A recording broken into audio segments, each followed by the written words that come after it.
tengo conmigo a otra persona que también pertenece, señores, a la generación de 1964 del Instituto Nacional, y él es el señor Federico Alvarado Brit. Buenos días, bienvenido a la cocina de aquí. Cuéntenos un poco de sus vivencias aquel día. Bueno, antes de comenzar a contar las vivencias, yo quiero agradecer al Canal 21 por esta invitación. En reiteradas ocasiones nos han invitado ustedes aquí a nosotros.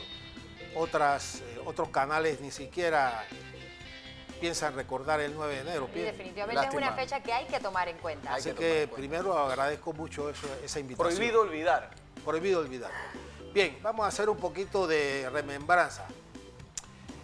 ¿Cómo acontecieron los hechos? Primero, en 1962 hubo un acuerdo entre el presidente Chari y el presidente Kennedy, en el cual debían izarse la bandera panameña donde existiera una bandera norteamericana. Una al lado de la otra. Una al lado de la otra.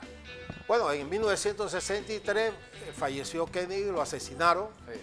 Entonces, Lyndon Johnson básicamente tenía que hacer efectivo ese acuerdo. ¿Qué resultó? Pasaron los primeros meses, los primeros días de enero y nadie hacía nada. Entonces, nosotros los institutores estamos pendientes de eso. Claro. Y comenzaron las provocaciones en la zona del canal. Los estudiantes del colegio de Balboa básicamente se burlaban de ese acuerdo. Se menciona que ese acuerdo, si se hubiera dado, quizás los hechos del 9 de enero serían distintos. Serían distintos. Se dice que si el acuerdo se hubiese cumplido. Si se hubiera cumplido. Claro. Pero los estudiantes estaban, y los mismos Sonia estaban... Se resistían a cumplir. Se resistían. Wow. Ellos llegaron un momento dado a gritar tantos improperios, y cuando llegaron los 6 estudiantes del Nido Águila, llegaron a tratar de cantar el himno nacional y izar la bandera, les gritaron, váyanse de aquí. O sea, que dando a entender cómo nos vamos a ir nosotros de nuestro territorio. Entonces, definitivamente que esa es una de las primeras coyunturas que hay que tener presente. Los Sonia se creían que estaban en su territorio. Claro. Entonces, básicamente no entendían cómo ellos tenían que irse de aquí.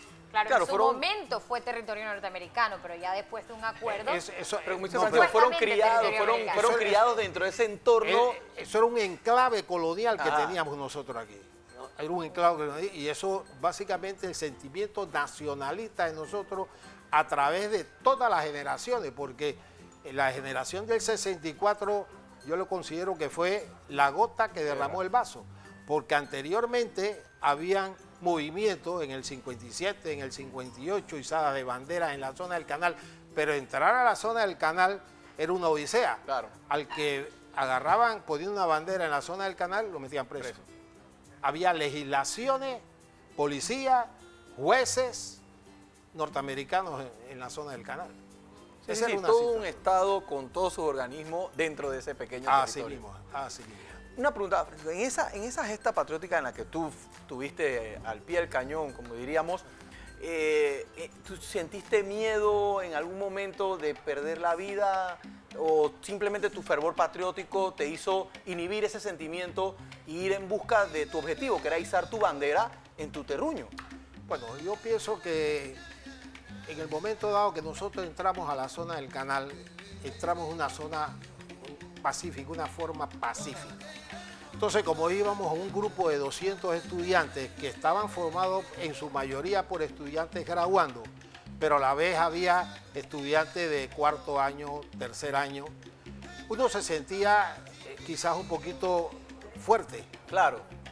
Bueno, no visualizaban la magnitud del enemigo. Uno no visualizaba. Cuando nosotros entramos por el trayecto que siempre lo hacemos, conmemorando el 9 de enero, hacemos ese mismo trayecto que hicimos hace 55 años. Lo hicimos de una forma pacífica y silenciosa. ¿Por qué? Porque ahí se encontraba el Hospital Gorgas. Sí. Y cuando nosotros pasamos por ahí, pasamos de una forma silenciosa porque estábamos considerando los enfermos que había. Ok, fuimos y cuando llegamos a a la casa del gobernador, ahí cantamos el himno nacional.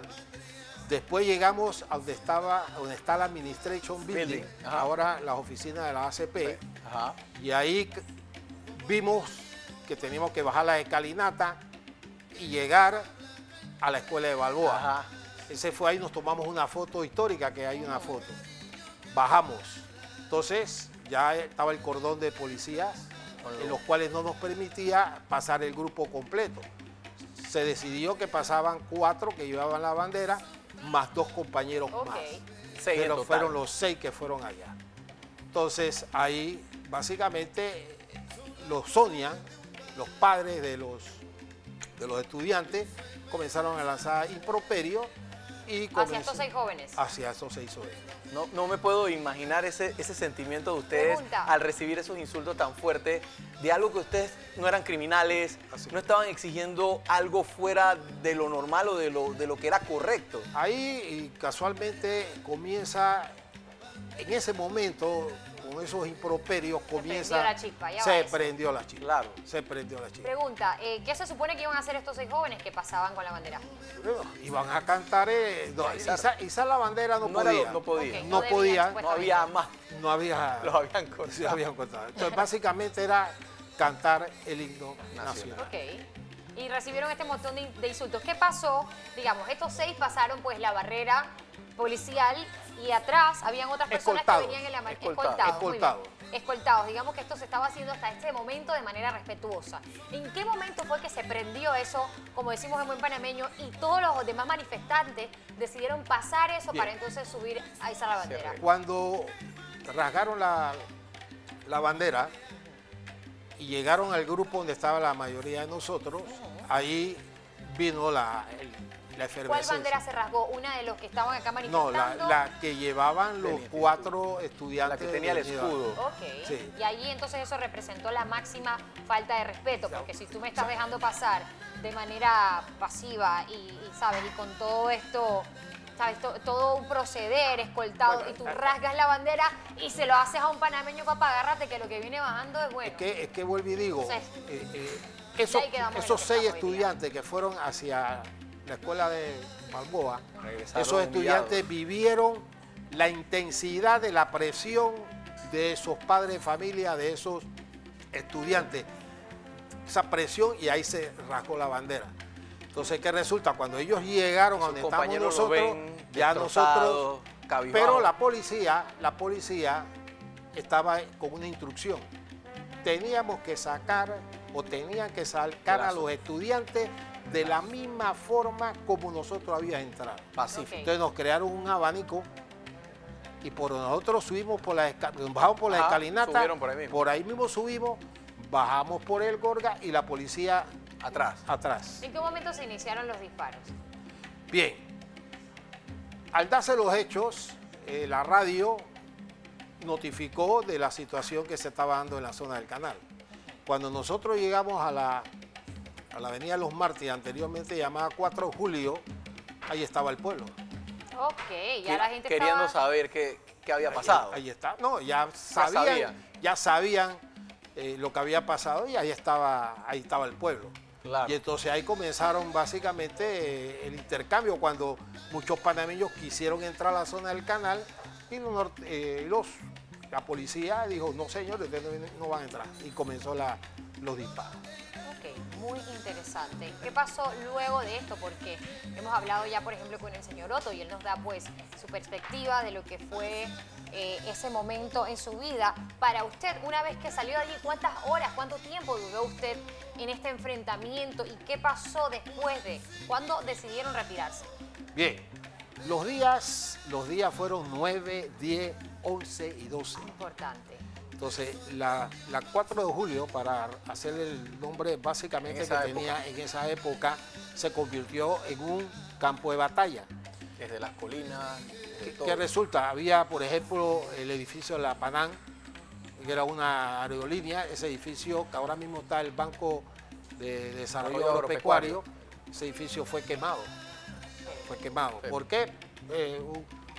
Un activo de los norteamericanos recibió candela se quemaron. Entonces, la batalla estaba concentrada donde está la asamblea, todo ese patio que está por ahí, de la 5 de mayo, ahí estaba concentrada la batalla.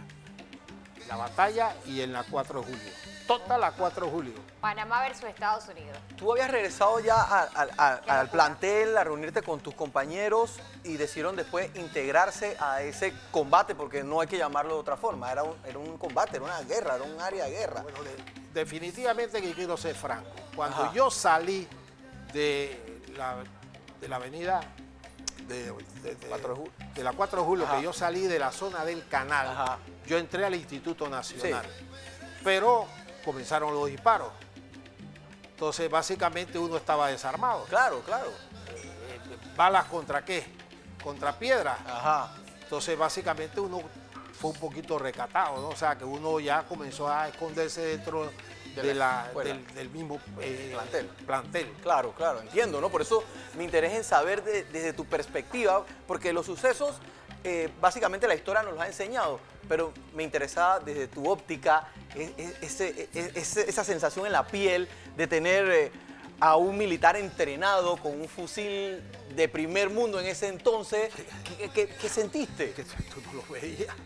No. Estaban hasta aquí escondidos ellos, básicamente. Nada más oían los tiros. Nada más se oían los tiros y la gente... Claro, ellos estaban bien protegidos en ese momento. Por favor, o sea, no es que fue un encuentro... Sí. Claro. O sea, pregunta. Entre dos guerreros, no. Hay cosas bien apertrechados y ustedes... Así mismo, hay cosas que pasan a veces, pues, o enfrentamientos hoy día, pues, con la prensa, cuando se hacen manifestaciones y terminan mal. Y a veces veo de parte de los manifestantes un sentimiento de arrepentimiento luego que esto haya pasado. ¿Piensa usted que en ese momento algún panameño de repente sintió que no debimos hacer eso, o todos sabían que eso era necesario para lograr nuestra soberanía? Definitivamente, y vuelvo y lo repito, esto fue una lucha generacional. ¿Qué quiere decir? Que el objetivo de todas las generaciones de panameños era que ese enclave colonial saliera de la zona del canal. Así que en ningún momento hubo arrepentimiento. Claro que sí. Muchas gracias por estar con nosotros, señores. Ya lo saben, palabras del señor Federico Alvarado Brit, pues es de la generación de 1964 del Instituto Nacional, contándonos un poco sobre sus vivencias.